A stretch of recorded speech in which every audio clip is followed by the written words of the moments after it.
اللہ تعالیٰ بڑا غفور رحیم ہے جی، جو مرضی کرو، اللہ نو ساڑی نمازاں نہیں چاہیے. اور بھائی اللہ نے کب کہا ہے کہ مجھے تمہاری نمازیں چاہیے؟ اللہ تو کہتا ہے تمہیں تمہارے لیے نمازیں چاہیے. اور نماز کو اتنا کیجول بنا لیا انہوں نے. صحیح مسلم کے اندر حدیث ہے، آپ صلی اللہ علیہ وآلہ وسلم نے فرمایا بندے کے کفر اور اسلام کے درمیان فرق ہی نماز ہے. جو نماز پڑھتا ہے وہ مسلمان ہے، اور جو نماز نہیں پڑھتا وہ پاکستان کے شناختی کارڈ میں مسلمان ہے، اللہ کی ڈیفینیشن میں وہ عملاً کافر ہے. صحیح مسلم انٹرنیشنل نمبرنگ کے مطابق 246 نمبر حدیث ہے. آپ جا کے پی ڈی ایف کھول لیں، اسلام 360 میں جا کے 246 نمبر حدیث صحیح مسلم کتاب الایمان چیپٹر میں کھول کے دیکھ لیں کہ بندے کے کفر اور اسلام، شرک اور اسلام کے درمیان فرق ہی نماز ہے.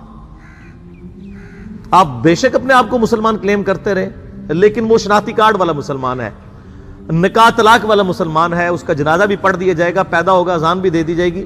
اللہ کے حضور وہ مسلمان نہیں ہے، وہ بس کلمے کا ہی ہم احترام کرتے ہیں، ادروائز تو عملاً کافر ہے وہ.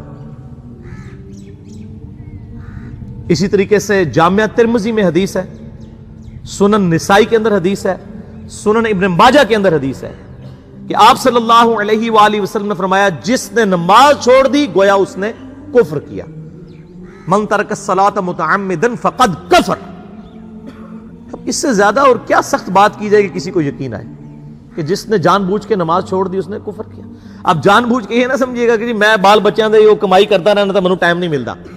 جان بوجھ کی ڈیفینیشن بھی نبی علیہ السلام نے بخاری اور مسلم میں موجود ہے کہ اگر کوئی شخص بے ہوش ہو جاتا ہے یا سویا رہ جاتا ہے، یہ دو آپشنز ہیں، یا تیسرا آپشن ہے وہ بھول جاتا ہے، تو جیسے یاد آئے اسی وقت وہ والی نماز پڑھ لیں.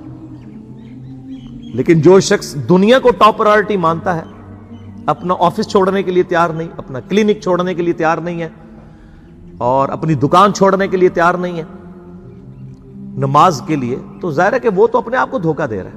اللہ تعالیٰ تو اپنے معاملات کے اندر بالکل سٹریٹ فارورڈ ہے. بالکل یہ ذہن میں رکھ لیں.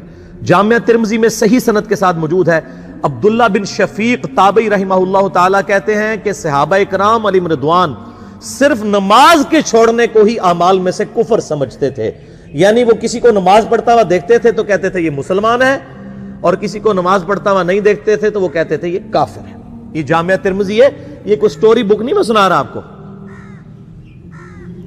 مسند احمد میں صحیح سند کے ساتھ حدیث ہے، نبی صلی اللہ علیہ وآلہ وسلم نے معاذ ابن جبل سے فرمایا معاذ اللہ کے ساتھ کسی کو شریک نہ ٹھہرانا، خواہ تمہارے ٹکڑے ٹکڑے کر دیے جائیں، تمہیں سولی پہ چڑھا دیا جائے، تمہیں آگ میں جلا دیا جائے، اللہ کے ساتھ کسی کو شریک نہ ٹھہرانا.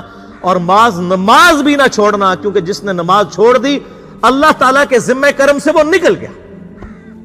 اللہ کے حضور اس کے لیے کوئی حصہ نہیں ہے جس نے نماز چھوڑ دی. کتنا کرٹیکل ایشو ہے. اور اسی طریقے سے مسند احمد میں ہی ایک اور حدیث ہے کہ آپ صلی اللہ علیہ وآلہ وسلم نے فرمایا جس شخص نے اپنی زندگی میں نماز کی حفاظت کی، قیامت والے دن وہ نماز اس کے لیے نور ہوگی، نجات ہوگی، اور اس کے حق میں دلیل ہوگی. اور جس نے نمازوں کی حفاظت نہیں کی اس کے لیے قیامت والے دن کوئی نجات، کوئی نور اور کوئی دلیل نہیں ہوگی. الٹا اس کا حشر قارون، فرعون اور ابی ابن خلف کے ساتھ ہوگا والعیاذ باللہ تعالی. یہاں تو ہم کہہ دیتے ہیں یا اللہ جو کچھ بھی ہے تیرے محبوب کی امت سے ہیں، یعنی اے اللہ ہم نے تو اپنی اصلاح کوئی نہیں کرنی، ہمیں اسی طریقے سے ہی قبول کر لیں والعیاذ باللہ تعالی. اور کچھ ویسے علماء کا بھی اس میں بڑا برا کردار ہے کہ انہوں نے نماز کو بھی اتنا مشکل فرض بنا کے پیش کیا ہے کہ ایک عام آدمی کے لیے، اور جو دنیاوی معاملات کے اندر بھی انوالو ہے، اور کسی ایسی عورت کے لیے جس کے کئی بچے ہیں، مطلب اس روٹین کے اندر اس نماز کو مینج کرنا مشکل ہو جاتا ہے. ہمیں تو عشاء کی صرف 17 رکعتیں بتا دی گئی ہیں، حالانکہ 24 گھنٹے کے اندر ٹوٹل نماز کی رکعتیں 17 ہیں جن کی اکاؤنٹیبلٹی ہے. اور میں یہ بڑے یعنی وثوق کے ساتھ ایک ذمہ دار مبلغ کی حیثیت سے یہ بات کر رہا ہوں. آپ صحیح بخاری اور صحیح مسلم کھول کے دیکھ لیں، فرض نمازوں کی تعداد جو ہے وہ 5 آئی ہے، اور ان کی رکعتوں کی تعداد بھی بیان ہو گئی ہے. فجر کے 2 فرض، ظہر کے 4 فرض، عصر کے 4، مغرب کے 3 اور عشاء کے 4. اور سفر میں سارے 2 فرض ہیں، مغرب کے 3 ہیں. یہ ٹوٹل 17 رکھتے ہیں جن کی اکاؤنٹیبلٹی ہے. باقی جنہ گڑ پاؤ گے انہ میٹھا، وہ ساری نفلی عبادت ہے. وہ بخاری اور مسلم دونوں میں حدیث ہے جس نے فرض کے علاوہ 12 رکعتوں میں استقامت کی، اور وہ 12 رکعتیں آپ صلی اللہ علیہ وآلہ وسلم نے پڑھ کے بھی بتائیں، اور امہات المومنین میں سے سیدہ عائشہ نے، سیدہ ام سلمہ نے، سیدہ ام حبیبہ رضی اللہ عنہن نے روایت بھی کی کہ 2 فجر سے پہلے، 4 ظہر سے پہلے، 2 ظہر کے بعد، 2 مغرب کے بعد، 2 عشاء کے بعد، یہ 12 سنت موقدہ، جس نے یہ پڑھی اسے جنت میں محل ملے گا۔ اگر کوئی نہیں پڑھتا تو گنہگاری والا معاملہ کوئی نہیں ہے۔ اسی طریقے سے اس کے علاوہ ایک اور وطر کی نماز ہے جو سنت موقدہ ہے، وہ سیدنا مولا علی رضی اللہ تعالیٰ عنہ علیہ السلام کا قول ہے کہ وطر سنت ہے، سنت ہے، سنت ہے، مگر اسے مت چھوڑو۔ ہے سنت ہے لیکن تاکیدی ہے۔ آپ صلی اللہ علیہ وآلہ وسلم نے سفر میں بھی وطر اور فجر کی 2 سنتیں پڑھی ہیں، لیکن یہ صرف افضلیت کے اعتبار سے تاکیدی ہیں، ان کی کاؤنٹیبلٹی کوئی نہیں ہے۔ البتہ یہ ضرور ہے، سنن ابی داؤد میں ایک حدیث ہے کہ جس کی قیامت والے دن فرضوں میں کوتاہی نکل آئے گی تو اللہ تعالیٰ فرمائے گا میرے بندوں کی جو نفلی اور سنت عبادت ہے اس کو تول لو اور فرضوں کے ایکویلنٹ قبول کر لو۔ تو آپ اگر یعنی سنتیں پڑھیں گے تو اس کے ایکویلنٹ نفلوں کی کوتاہی پوری ہو جائے گی، ادروائز اکاؤنٹیبلٹی اس کی کوئی نہیں ہے، یہ ذہن میں رکھیے گا۔ صحیح بخاری اور مسلم دونوں میں حدیث موجود ہے، ایک صحابی آئے، انہوں نے کہا یا رسول اللہ صلی اللہ علیہ وآلہ وسلم میں جنت میں جانا چاہتا ہوں، مجھے کوئی شارٹ کٹ بتا دیں۔